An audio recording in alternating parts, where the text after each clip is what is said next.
Hi, I'm Jay, and this is Goliad State Park. My first stop was perhaps the coolest CCC structure I've encountered on my travels. Though it's now the visitor center for the El Camino Real de los Tejas, this cottage once housed the caretaker of the site.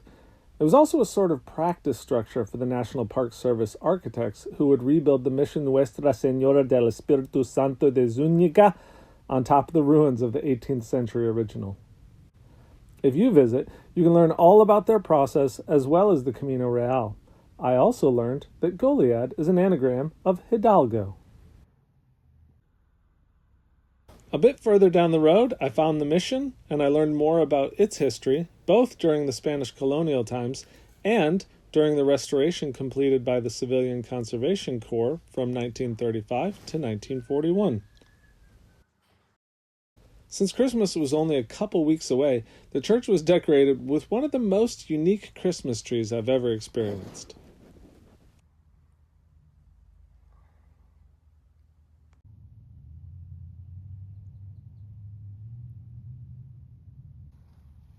Whew, it's getting late. Better go paint. Since the past is such a big part of this park, I thought I'd paint a view of the historic mission. And while the backside of the building is evocative of O'Keeffe, I think the tower is a better fit for me today. Well, I left my chair in the car. I could go get it, but I'm being stubborn. So I'm sitting on the lawn right now, and I've set up my palette. A lot of it is just leftovers from last episode / this morning in Palmetto. Titanium white, yellow ochre deep, cad yellow lemon, cad red light, viridian, cobalt teal, ultramarine blue, and purple burnt umber. I also have my darkest dark that I mixed from these three this morning. Honestly, not a lot of that is going to get used, but I didn't want to just throw it away. Maybe I'll use it tomorrow. Who knows? The big additions are the steps of gray. So this is a value 7, value 5, value 9, using Munsell. If you don't know about Munsell, who cares? I plan to make a warm and a cool version, so there's some yellow ochre deep with this one, and then there's asphaltum, which I didn't put as a pure color, but I put next to the grays. I'll probably add some yellow ochre deep to this as well to make it not get too dark, but this one I want fairly warm, and I can always add ultramarine to any of the cool values to make them a little bit more strongly cool. Rather than bust out a ruler and create a 3-point perspective drawing, I thought I'd work using a puzzle piece approach, which I've used before with some success and much delight. I got this idea from Felicia Forte, who often begins with an eye and builds out a face with fantastic likeness based on the central puzzle piece. I had to stand up for a second. This whole thing is getting compressed because I'm nervous about the top. Eventually I feel like it's going to get squashed as well because I'm worried about this side. And that is why you typically do a preliminary drawing. This puzzle piece approach, though, is kind of fun. So I like how it's forcing me to put down a stroke and move on with it. I have a couple hours left of light, but maybe only an hour or so of qualitatively similar light. So gotta get the stretch done and get back to work. Can you guess what the fatal flaw of this approach is? Carelessness. Not stepping back to evaluate, not staying hypervigilant about observation, concentration, and correct application of one shape built on another.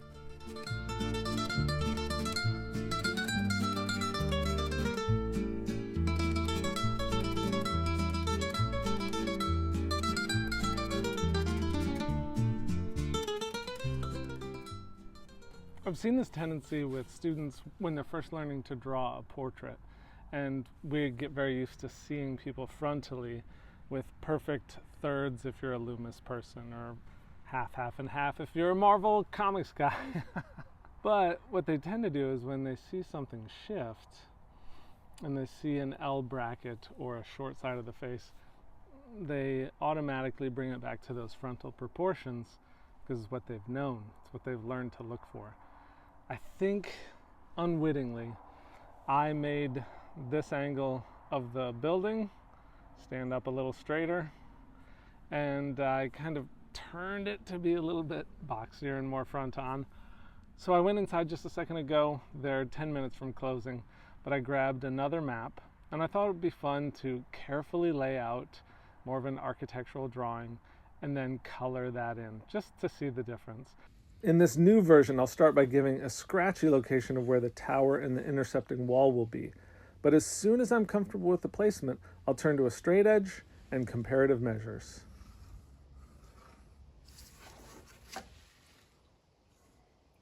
Having taken many approaches to the painting of these parks, there are things that I've really enjoyed and want to revisit. Like here, I'm outlining my drawing using black ink, similar to my painting of Sheldon Lake State Park.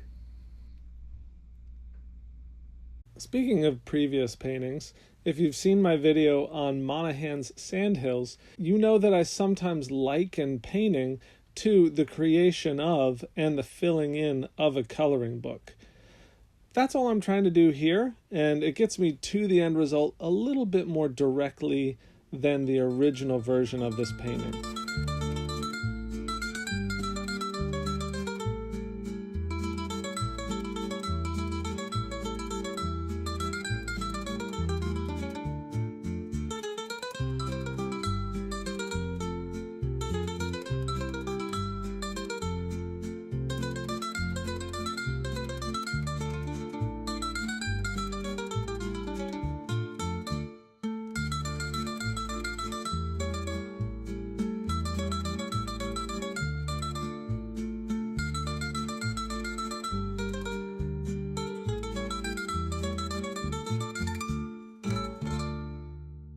I'm not sure that I should say that one version of the painting is better than the other, but I will say only one version survived.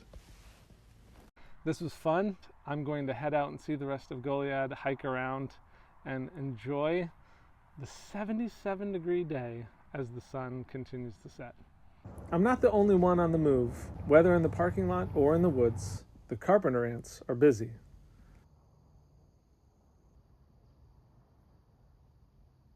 There's just a quaintness and a beauty in the CCC built park.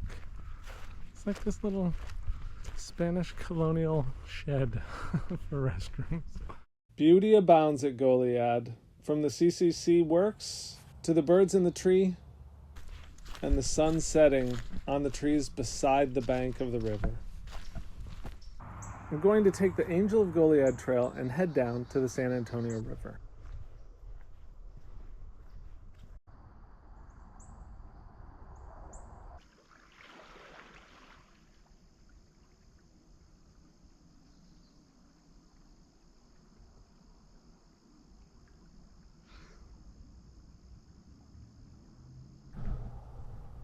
All the vultures are trying to get to a good roosting spot for the night.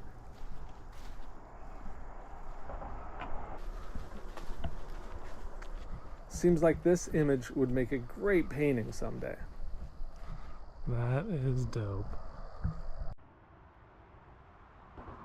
Given that the trail passes under, then runs next to the highway for a good portion. Hi.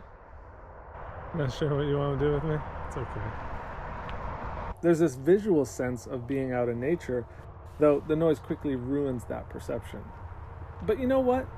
That's a false division, and Goliad is a great reminder that glimpses into the wild and into the past tend to sit immediately adjacent to our daily lives. We just have to remember to slow down and appreciate them. That was my time in Goliad. Maybe you'll check it out for yourself, and maybe I'll see you at my next Texas State Park.